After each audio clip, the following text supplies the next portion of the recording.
Hello my dear friends, आज के session में हम बात करेंगे ट्रस्ट के बारे में और फ्रेम्स के बारे में। अब हम इस सेशन में हम देखेंगे कि हमारे एजम्पशंस देखेंगे, इंपॉर्टेंट एजम्पशंस कौन कौन से हैं। जब भी हम ट्रस्ट के न्यूमेरिकल सॉल्व करते हैं तो एजम्पशंस की हमें हेल्प पड़ेगी। और टाइप्स ऑफ मेथड्स कौन कौन से हैं, types of method to solve the truss, कौन कौन से मेथड से आप ट्रस्ट की प्रॉब्लम को सॉल्व कर सकते हो। ठीक है, तो इंपॉर्टेंट एजम्पशंस देखेंगे और स्पेशल कंडीशंस को भी डिस्कस करेंगे कि ट्रस्ट के अंदर स्पेशल कंडीशंस कौन सी होती हैं जहाँ पे हमें अपने जो एजम्पशंस हैं उसको अप्लाई करना होता है। ठीक है, इससे प्रीवियस सेशन के अंदर हमने इंट्रोडक्शन कर लिया था हमारा। ठीक है, इंट्रोडक्शन हमारा हो चुका था ट्रस्ट का। फ्रेम्स क्या होते हैं ये भी हमने डिस्कस कर लिया, स्ट्रक्चर क्या होता है ये भी हम ऑलरेडी डिस्कस कर चुके हैं, एंड मशीन को भी हम डिस्कस कर चुके हैं। तो अब उसी का कंटिन्यूस में चलते हुए हम बात करेंगे ट्रस्ट के अंदर जो इम्पॉर्टेंट जो हमारे एजम्पशंस हैं वो यूज़ करेंगे। ठीक है, तो ट्रस्ट की कौन कौन सी इंपॉर्टेंट एजम्पशंस हैं उसको हम आज डिस्कस करेंगे वन बाय वन। ठीक है, या तो आप पेन पेंसिल लेके बैठिए या फिर आप इसको नोट्स की फॉर्म में लिख सकते हैं। ठीक है, तो सबसे पहला जो एजम्पशन है वो क्या है, the trust is a perfect and statically determinant. ठीक है, ये कैसे पता लगेगा हमें, जो हमने ये वाली इक्वेशन की थी m is equal to 2j, m is equal to 2j minus 3। तो यहाँ पे m क्या है आपका members and j is the joint. ठीक है, ये इक्वेशन अगर सेटिस्फाई करती है लेफ्ट साइड और राइट साइड के अंदर इक्वल होते हैं तब हम कहते हैं कि हमारा जो ट्रस्ट है वो परफेक्ट है और स्ट्रिक्टली डिटर्मिनेंट है। The truss are rigid and lie in the same plane. इसका मतलब क्या है, जो ट्रस्ट है आपका स्टेबल होना चाहिए, रिजिड होना चाहिए और एक ही प्लेन में लाई करना चाहिए। जैसे अगर हम बात करें कोऑर्डिनेट की तो एक्स वाई जेड होता है, एक्स वाई जेड। तो हमारा अगर ट्रस्ट यहाँ पर है तो वो इसी प्लेन के अंदर हो, अगर ये वाला प्लेन है तो यहाँ पर हो, अगर दूसरा कोई प्लेन है तो फिर वो इस प्लेन में काउंट करें। तो मतलब किसी एक प्लेन के अंदर होना चाहिए, ये नहीं है कि वो सबके अंदर शेयर कर रहा है। तो ये हमें ध्यान रखना पड़ेगा, तभी हम उसकी प्रॉब्लम को ईजिली सॉल्व कर पाएंगे। क्लियर है। थर्ड पॉइंट पे चलते हैं। थर्ड पॉइंट क्या कह रहा है हमें, the member are slenders and of uniform cross section. It means जिस मेंबर से ट्रस्ट बना हुआ है, जिन मेंबर से ट्रस्ट बना हुआ है वो क्या होने चाहिए, आपके यूनिफॉर्म बार मेंबर्स होने चाहिए, यूनिफॉर्म बार मेंबर्स होने चाहिए। क्रॉस सेक्शनल एरिया जो है वो होगा आपका सेम। अगर आप सर्कुलर रॉड ले रहे हैं, सिलेंड्रिकल रॉड ले रहे हैं, तो ये दोनों जो क्रॉस सेक्शन है यहाँ पे भी सिलेंड्रिकल आएगा और ये भी सिलेंड्रिकल ही आएगा। ठीक है, यूनिफॉर्म क्रॉस सेक्शन होना चाहिए आपका। फोर्थ पॉइंट आपका क्या है, the external load and reaction act at the joint only. ये मैंने पहले ही बताया आपको कि जो भी फोर्स लगेगी, जो भी लोड लगेगा, एक्सटर्नल जो फोर्स लगेगी वो सिर्फ हमारी जॉइंट्स पे लगेगी, हमारे मेंबर्स पे नहीं लगेगी। जॉइंट्स पे फोर्स लगेगी, मेंबर्स पे नहीं लगेगी। जैसे हमारे जॉइंट्स कहाँ कहाँ पे हैं, देखो ये रहा जॉइंट, ये भी जॉइंट है, ये भी जॉइंट है, ये भी जॉइंट है और यहाँ पे। तो मतलब फोर्स आपकी जॉइंट्स पे लग रही है, मेंबर्स पे नहीं लग रही है in case of trust. Clear है ये बात। चलो आगे देखते हैं। नेक्स्ट पॉइंट हमारा क्या है, the self weight of the bar members acts as a negligible और नेग्लेक्टेड। मतलब जो भी ट्रस्ट के जो बार्स हैं, जो क्रॉस सेक्शनल जो बार हम बात कर रहे थे, उसका जो वेट होगा वो नेग्लिजिबल है या नेग्लेक्ट करना है हमें, अनलेस और अनटिल जब तक हमें एग्जामिनर ने या नहीं बोला है प्रॉब्लम को सॉल्व करते हुए उसका वेट दे रखा है, तब तक हम उसको नेग्लिजिबल या ज़ीरो मान के चलेंगे। क्लियर है। जो सिक्स्थ पॉइंट है वो क्या है, the force are transmitted from one member to another through the smooth pins, no frictional. ठीक है, fitting perfectly in the members. ठीक है, हमें क्या करना है, जहाँ पे मेंबर्स हैं आपके, जो भी हमारे जो ट्रस्ट के मेंबर्स हैं वो पिन जॉइंटेड होंगे और स्मूथलेस वो पावर को ट्रांसमिट करेंगे, यानी कि उनका जो फ्रिक्शन है वो हमें कंसिडर नहीं करना, ज़ीरो करना है जब तक कि हमें गिवन ना हो क्वेश्चन के अंदर। ऑलमोस्ट हमें कभी भी गिवन नहीं होता है, ठीक है, बट हम उसको फ्रिक्शन लेस काउंट करके चलेंगे। तो ये हमारी 6 इम्पॉर्टेंट जो थी एजम्पशंस थी ट्रस्ट के रिगार्डिंग। क्लियर है। अब बात करते हैं कि प्रॉब्लम कितने टाइप के ट्रस्ट होते हैं हमारे। ठीक है, कितने टाइप से प्रॉब्लम को आप सॉल्व कर सकते हो। देखो 2-3 मेजर कैटेगरीज हैं जिनकी हेल्प से हम जिन मेथड की हेल्प से हम ट्रस्ट की प्रॉब्लम को सॉल्व करते हैं, तो एक एक करके उनको डिस्कस करेंगे। जो फर्स्ट मेथड है आपका वो है मेथड ऑफ जॉइंट्स, ठीक है, method of joints. Second method है method of section, method of section, and third one is method of graphics या ग्राफिकल मेथड भी बोलते हैं इसको, ठीक है। अगर मैं बात करूं आईपी यूनिवर्सिटी के अकॉर्डिंग, तो आईपी यूनिवर्सिटी में ज़्यादातर मतलब ऑलमोस्ट 99% जो क्वेश्चन आता है, इधर it come from the method of joint और method of section. Graphical method से कम क्वेश्चन आता है। जनरली हम मेथड ऑफ सेक्शन और मेथड ऑफ जॉइंट से ही क्वेश्चन करते हैं। क्लियर। अब बात करते हैं statically determinant frames normally have two types. कितने टाइप के सपोर्ट होते हैं उसके अंदर, मतलब जब आपका जो ट्रस बना हुआ है, जो फ्रेम्स बने हुए हैं, तो वो किस टाइप के सपोर्ट से बने हुए हैं, तो ये हमें पता होना चाहिए, ठीक है। तो इसमें सबसे पहली सपोर्ट होती है आपका हिंज सपोर्ट और रोलर सपोर्ट। हिंज सपोर्ट और रोलर सपोर्ट से हमारे ये क्या नाम है, स्टैटिकली डिटरमिनेंट फ्रेम्स होते हैं, वो एक्ट करते हैं, ठीक है। तो अब हिंज सपोर्ट कैसा होता है, अगर आपको पता है तो प्लीज़ आप कमेंट बॉक्स में बताइए। रोलर सपोर्ट और हिंज सपोर्ट में क्या डिफरेंस है ये भी बताइए। क्लियर है। तब तक हम बात करते हैं कि रोलर सपोर्ट। देखो रोलर सपोर्ट में क्या होता है कि रोलर की फॉर्म के अंदर एक रोलर होता है, उसके ऊपर हमारा स्ट्रक्चर आता है, ठीक है। वो मतलब रोलर्स के ऊपर हमारा प्लेस्ड होता है स्ट्रक्चर। क्लियर। और हिंज सपोर्ट में क्या होगा, हिंज सपोर्ट में इस टाइप का स्ट्रक्चर आता है, ठीक है। ट्रायंगल बनकर यहाँ पे हिंज टाइप का स्ट्रक्चर बनता है, ठीक है। इसमें ये आपका हॉरिजॉन्टल कंपोनेंट है और ये नीचे से रिएक्शन के साथ में हमारा वर्टिकल कंपोनेंट करता है। इन दोनों के बीच में हमारा रिजल्टेंट एक्ट करता है एट आ थीटा डिग्री पे, थीटा एंगल के ऊपर, ठीक है। तो अब बात करते हैं, ये तो हमने बात की हमारे रोलर सपोर्ट होता है हमें और हिंज सपोर्ट होता है। फ्रेम्स को स्टैटिकली डिटरमिनेट करने के लिए दो टाइप के सपोर्ट होते हैं, hinge support and roller support. Clear है।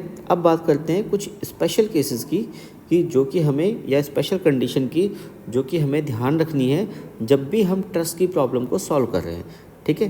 तो स्पेशल केस के बारे में भी कई बार एग्जामिनर पूछ लेता है कि एजम्पशंस के साथ में आप स्पेशल कंडीशन जो होती हैं ट्रस की, उसको भी डिस्कस कीजिए, ठीक है। तो हम वही चीज़ डिस्कस करेंगे वन बाय वन। तो सबसे पहली जो स्टेटमेंट है वो क्या कहती है, when two members meeting at a joint are not collinear and there is no external force acting at the joint, then the force in the both the members are zero। इसका मतलब क्या है कि अगर हमारे पास कोई दो मेंबर हैं, सपोज दो मेंबर हमारे पास हैं, ये 1 and 2, F1 and F2, यहाँ पे दो मेंबर्स हमारे पास हैं, ठीक है, दोनों जॉइंट हमारे। क्लियर। अब ये कह रहा है कि इस पर कोई एक्स्ट्रा फोर्स नहीं लग रही है। देखो ई पॉइंट के ऊपर कोई भी एक्सटर्नल फोर्स नहीं लग रही है, हमारी एक्सटर्नल फोर्स नहीं लग रही है, या एक्सटर्नल फोर्स ज़ीरो है। आप दो चीज़ें होती है, देखो, या तो फोर्स लगी नहीं रही है, और अगर लग भी रही है तो सपोज उसका कंपोनेंट ज़ीरो है। अब ज़ीरो फोर्स है तो इसका मतलब फोर्स है ही नहीं। तो दो कंपोनेंट पे जब कोई एक्सटर्नल फोर्स नहीं लगती है, तब उन कंपोनेंट्स के ऊपर उसका जो कंपोनेंट फोर्स होगा, मेंबर फोर्स जो होगा, F1 member force is equal to F2 zero. F1 में भी ज़ीरो, F2 में भी ज़ीरो, क्योंकि यहाँ के पॉइंट पे कोई एक्सटर्नल फोर्स नहीं है या एक्सटर्नल लोड नहीं है, इसलिए वो चीज़ ज़ीरो होगी, ठीक है। चलो सेकंड पॉइंट क्या कह सकते हैं, इसको ऐसे देख सकते हो आप कि दो मेंबर्स हमारे किसी पर्टिकुलर एंगल पे हैं, ठीक है, F1 और F2, बट यहाँ पर भी इस सिचुएशन में भी देखो कोई एक्सटर्नल फोर्स क्या है, आपका ज़ीरो है, कोई एक्सटर्नल फोर्स लग ही नहीं रही है। तब क्या होगा, इन दोनों मेंबर्स में F1 F2 में जो होगी फोर्स वो ज़ीरो कंसिडर करेंगे हम, ज़ीरो होगी। क्लियर है। चलिए सेकंड पॉइंट डिस्कस करते हैं, when there are three members. अभी तक हमने बात की थी टू मेंबर्स की, लेकिन अब बात करते हैं हम थ्री मेंबर्स की। When there are three members meeting at a joint of which two are collinear and third to be at an angle, and if there is no load of the force in the third member is zero.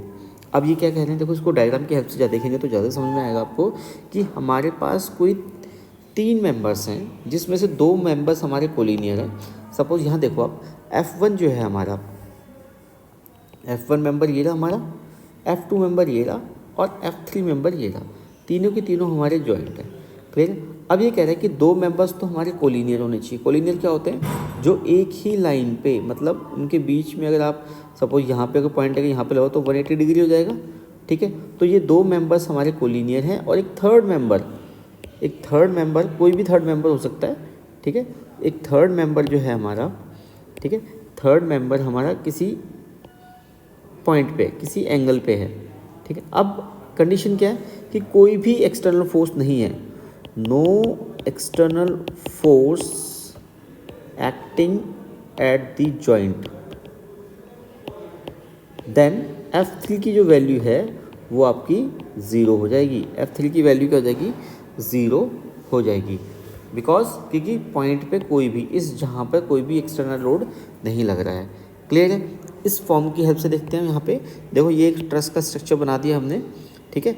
अब यहाँ पे क्या देखो, FA force, FA FH ये force, और ये D, और D पे कोई भी एक्सटर्नल फोर्स लगी नहीं रही यहाँ पे, तो FD जो कंपोनेंट हो जाएगा वो क्या हो जाएगा, ज़ीरो हो जाएगा। सेम सिचुएशन यहाँ पे होगी, जो FEG होगी या GE होगा वो आपका ज़ीरो हो जाएगा, बिकॉज ये FHG और FGB दोनों में फोर्स कितनी है, कोई फोर्स ही नहीं है, कोलिनियर है दोनों के दोनों। और जो थर्ड मेंबर है वो किसी भी एंगल पे है, यहाँ पे 90 डिग्री केस है, यहाँ पे अक्यूट एंगल है, यहाँ पे राइट एंगल है, ठीक है। तो यहाँ पे थर्ड मेंबर पे भी कोई फोर्स नहीं लग रही है, मींस यहाँ पे जॉइंट पे कोई फोर्स नहीं है। 3 मेंबर्स हमारे पास हैं जिसमें 2 कोलिनियर है और थर्ड मेंबर पे कोई फोर्स नहीं लग रही है, तो जो थर्ड मेंबर होगा उस पर जो फोर्स कंपोनेंट होगा वो ज़ीरो कंसिडर होगा। तो ये 2 स्पेशल केसेस थे, इंपॉर्टेंट चीज़ें हैं जो को आपको याद रखनी। जब आप सॉल्व करोगे तो आधी चीज़ें ऐसे ही सॉल्व हो जाएंगी। क्लियर है। अब बात करते हैं मेथड ऑफ जॉइंट्स को कैसे आपने सॉल्व करना है। मेथड ऑफ जॉइंट्स को कैसे हम सॉल्व करेंगे, क्या क्या स्टेप्स को हम फॉलो करेंगे। क्लियर है। यहाँ पे हम सिर्फ क्या देख रहे हैं, अभी हम इसका स्टेप वाइज मेथड करेंगे कि आपने कैसे इसको सॉल्व करना है। इसके जो न्यूमेरिकल्स हैं वो भी हम डिस्कस करेंगे। क्लियर है। तो अगर ये हमने सो एग्जाम्पल के लिए हमने ये ट्रस्ट का एक एग्जाम्पल बना लिया, ठीक है। इसमें देखो मेंबर्स कितने हैं, 1 2 3 4 5 6 7 मेंबर्स हैं हमारे। सबसे पहले हम क्या करेंगे, इसके रिएक्शंस की वैल्यू निकालेंगे। रिएक्शंस की वैल्यू कौन कौन सी है, RA एंड RB। रिएक्शंस की वैल्यू हमें फाइंड आउट करनी है, RA एंड, रिएक्शंस की वैल्यू निकालनी है हमें, RA और RB की वैल्यू निकालनी है हमें। क्लियर है। तो फर्स्ट है find the value of the reactions RA and RB। Second क्या है, टेकिंग मोमेंट अबाउट O। अब सेकंड स्टेप में A के अलोंग हमें क्या करनी है, मोमेंट निकालना है। A के अलोंग हमें मोमेंट निकालना है, A के अलोंग हमें मोमेंट निकालना है, पॉइंट A के अलोंग, ठीक है। थर्ड पॉइंट है यूज़ द इक्वेशन दिस। अब अगर हम इक्वेशन यूज़ करते हैं, समेशन ऑफ Fx 0 और y कंपोनेंट 0 और मोमेंट अबाउट A और मोमेंट अबाउट B 0 होगी। ये इक्विलिब्रियम इक्वेशंस हैं, ठीक है। ये मोमेंट इक्वेशन है, इसको यूज़ करके हमें हमारी वैल्यू मिल जाएगी रिएक्शन की, रिएक्शन RA और RB की। थर्ड में ये हो जाएगी आपकी चीज़ें। फोर्थ पॉइंट जो होगा इसमें क्या करना है हमें, draw the FBD of all the points joint on the truss like. अब फोर्थ पॉइंट पे हमें FBD बनाना है, किसका, इसका FBD बनाना है। जो ट्रस था हमारे पास उसका FBD हमें बनाना है। FBD किसका बनाना है, इसका हमें FBD बनाना है, ठीक है। ये इसका FBD बनाना हर एक पॉइंट का, ठीक है। तो अगर A पॉइंट की बात करें, तो यहाँ पे आपका ये A पॉइंट है, ठीक है। A पॉइंट की अगर हम बात करें तो A पॉइंट पे FBD ये बनेगा आपका, A पॉइंट पे आपका FBD ये बनेगा, ठीक है। ये रिएक्शन RA रिएक्शन हो जाएगा हमारा, ठीक है। FAB वाला कंपोनेंट था, B वाला, ठीक है। और ये AD यहाँ पे था आपका, तो FAB reaction RA and A point, और इसके बीच में कितना इंक्लिनेशन है, 60 डिग्री। तो FBD आपका A पॉइंट पे ये बन जाएगा, ठीक है। आपका FBD जो बनेगा जॉइंट C पे वो ये बनेगा, ठीक है। सेम D पे ये बनेगा, क्लियर, D पे ये वाला कंपोनेंट बन जाएगा आपका। तो ऐसे ही हम सॉल्व करेंगे इन जब इक्वेशंस, आप ये वाली 3 इक्वेशंस आप जब यूज़ करेंगे तो आपका FBD आ जाएगा। यहाँ से मोमेंट आ जाएगा हमारा, हॉरिजॉन्टल रिएक्शंस आ जाएंगी, और आपकी वर्टिकल रिएक्शंस आ जाएंगी और reaction R A and B R B की वैल्यू, सारी वैल्यूज़ को पुट करेंगे इन इक्वेशंस में डालेंगे तो ये सारी की सारी वैल्यूज़ हमें आ जाएंगी। एफ ए बी भी मिल जाएगा हमें, एफ सी ई मिल जाएगा, F A D and F A B. ठीक है, ये सारी की सारी वैल्यूज़ जब आप पुट करोगे तो इसमें से आपका ट्रस सॉल्व हो जाएगा। ठीक है, अगर वो m इजकल टू 2j-3 को सेटिस्फाई कर रहा है तो ये परफेक्ट ट्रस है और स्टैटिकली डिटर्मिनेंट है। क्लियर है। सेकेंड मेथड हमारा क्या कहता है, सेकेंड मेथड हमारा क्या है, मेथड ऑफ सेक्शन। ये भी इम्पॉर्टेंट, काफ़ी इम्पॉर्टेंट है क्योंकि मेथड ऑफ सेक्शन से हमेशा क्वेश्चन आता रहता है। ठीक है, तो in this section equilibrium of a portion of a truss is considered which is obtained by cutting the truss by some imaginary section. अब ये कह रहा है कि जो ट्रस बनाया आपने, आप उसको इमेजिनरी लाइन, कोई भी इमेजिनरी लाइन से आप उस ट्रस को कट कर सकते हो। कट करने के बाद क्या मिलता है हमें, कट करने के बाद हमारा जो इक्वेशन है ये इस टाइप से बन जाएगी आपकी, जो आपका ट्रस है वो ऐसे बन जाएगा आपका।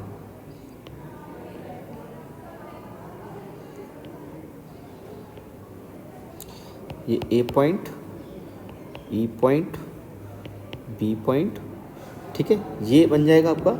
एक पोर्शन आपका ये बनेगा,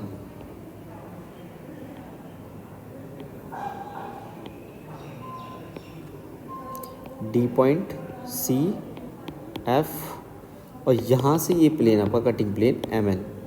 तो एम एन कोई इमेजिनरी प्लेन है या एम एम भी बोल सकते हो आप इसको। इस इमेजिनरी प्लेन की वजह से, इस इमेजिनरी प्लेन की वजह से आपका ये जो ट्रस है वो दो पार्ट्स में स्प्लिट हो जाएगा। उसके बाद हर एक पॉइंट का हम एफ बी डी डिज़ाइन करेंगे और इसको कट कर देंगे। ठीक है, The equilibrium of the entire truss implies that every part of the truss would also be in equilibrium। सारे के सारे पार्ट्स हमारे इक्विलिब्रियम में रहेंगे, तभी जो स्ट्रक्चर है आपका वो स्टेबल होगा, अदरवाइज वो अनस्टेबल हो जाएगा। ठीक है, therefore three equations are of equilibrium are use. Summation of F X equal to 0, Y and moment, इन तीनों को ज़ीरो अगर होगा, ये तीनों अगर ज़ीरो होती हैं इक्वेशन, तब हमारा सिचुएशन जो स्ट्रक्चर है हम कह सकते हैं कि वो स्टेबल है और इक्विलिब्रियम में है। ठीक है, please note the following points while using the method of section. Important points क्या क्या हैं जो हमें मेथड ऑफ सेक्शन जब हम अप्लाई करेंगे, ठीक है, तब हमें उन पॉइंट्स का ध्यान रखना है। तो वो कौन कौन से पॉइंट्स हैं, चलो डिस्कस करते हैं। फर्स्ट पॉइंट है the section should be pass through the member not through the joints. मतलब हमने देखो जहाँ इसको जब डिवाइड किया है, इस पार्ट में स्प्लिट किया है जब हमने ट्रस को, तो हमने जो हमारा जो कटिंग प्लेन था या सेपरेशन प्लेन जो था हमारा, वो हमारा मेंबर्स से निकल रहा था, मेंबर्स को कट करते हुए पास कर रहा था, किसी भी जॉइंट को कट नहीं किया हमने। ठीक है, जॉइंट को कट नहीं करना आपने। सेकेंड पॉइंट क्या, a section should divide the truss into two clear separate and unconnected portion. दो सेपरेट पार्ट्स में आपने उसको स्प्लिट कर देना है। क्लियर है, और वो बिल्कुल क्लियरिटी के साथ होना चाहिए। क्लियर। थर्ड पॉइंट जो है आपका, a section should cut only 3 members. 3 members को ही आपने कट करना है, उससे ज़्यादा को आपने कट नहीं करना। ट्राई करना है कि उससे ज़्यादा मेंबर्स ना कटें। Since only 3 members unknown can be determined from the 3 equation. क्यों 3 को कट कर रहे हैं, क्योंकि 3 से ही हमें 3 इक्वेशंस मिल रही हैं। 3 मेंबर्स को कट कर रहे हैं तो 3 इक्वेशंस हमें वहाँ से मिल जाएंगे सॉल्व करने के लिए। However, in a special case, more than 3 members may be cut by a section।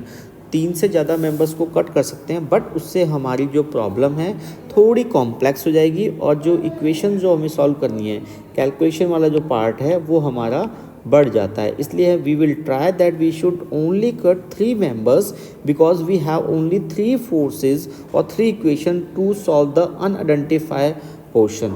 Okay, चलिए फोर्थ पॉइंट क्या है हमारा, while using the moment equation the moment can be taken about any convenient point। आप यहाँ से भी ले सकते हैं मोमेंट और यहाँ से भी ले सकते हैं, जहाँ पे आपको सुटेबल हो, which may or may not lie on the section under the consideration। ठीक है, जब हमने स्प्लिट कर दिया इसको 2 सेक्शंस में, इसको कट कर दिया हमने, क्योंकि अगर आप सेंटर से लेके जाते हो तो बच्चे यहाँ पे क्या होगा, आपका जो पॉइंट है ये पॉइंट हमारा कट करेगा, तो ये सही नहीं है, इसलिए हमने इसको यहाँ पर 2 पार्ट्स में स्प्लिट कर दिया। क्लियर है। अब सेम कंडीशन क्या है, जैसे हमने मेथड ऑफ जॉइंट्स के अंदर FBD बनाया था, हमने ए पॉइंट पे FBD बनाया, डी पे बनाया, यहाँ से हमारा FDE फोर्स आ जाएगा, ये वाली फोर्स, यहाँ पे FADB आ जाएगा यहाँ से, ठीक है, DB आ जाएगी फोर्स यहाँ पे, और ये ए पॉइंट पे आपका FAD फोर्स ही हो जाएगा, और FAB फोर्स यहाँ से हो जाएगा, FB फोर्स यहाँ से मिल जाएगा आपको। तो एक तो हमारा यहाँ से हमें मिल गया कि ये वाली FBD हमारी यहाँ पे आ जाएगी, सेकेंड FBD हमारी ये रही, सेकेंड FBD जो है हमारी ये वाली यहाँ पर है, देखो ई पॉइंट ये रहा, ई पॉइंट पे FBD बन जाएगा, इसको हम बोलेंगे FDE, और ये हो जाएगा आपका FEC, ये रिएक्शन है ही हमारा RC, और ये FCB, ठीक है। बी पॉइंट पे आपके देखो ये यहाँ से ये वाला कंपोनेंट जा रहा है, ये जा रहा है, तो ये वाली फोर्स हमने यहाँ पे कंसिडर हो जाएगी हमारी, यहाँ पे निकल जाएगी FABD, और ये वाली फोर्स हमारी क्या हो जाएगी FEB, ठीक है। तो सारी फोर्सेस हमें मिल जाएंगी अगर हम ये इक्वेशन यूज़ करते हैं, ठीक है। 3 इक्वेशन से हमें ये सब चीज़ें मिल जाएंगी, बस आपको इसको साइन और कॉस के अंदर स्प्लिट करना है, इक्वेशंस को अप्लाई करना है, वैल्यू पुट करनी है, ये हो जाएगा। तो ये जनरलाइज जो पैटर्न थे, जो नंबर ऑफ जो पॉइंट्स थे स्टेप से, वो हमने डिस्कस किए हैं कि आपने मेथड ऑफ सेक्शन को कैसे सॉल्व करना है और मेथड ऑफ जॉइंट को आपने कैसे सॉल्व करना है, न्यूमेरिकल ऑफ ट्रस। क्लियर है। तो आज के सेशन में इतना ही, इससे जो न्यूमेरिकल्स हैं वो हम इसके नेक्स्ट सेशन में करेंगे, ठीक है। Thank you so much, best of luck for your exams, good day.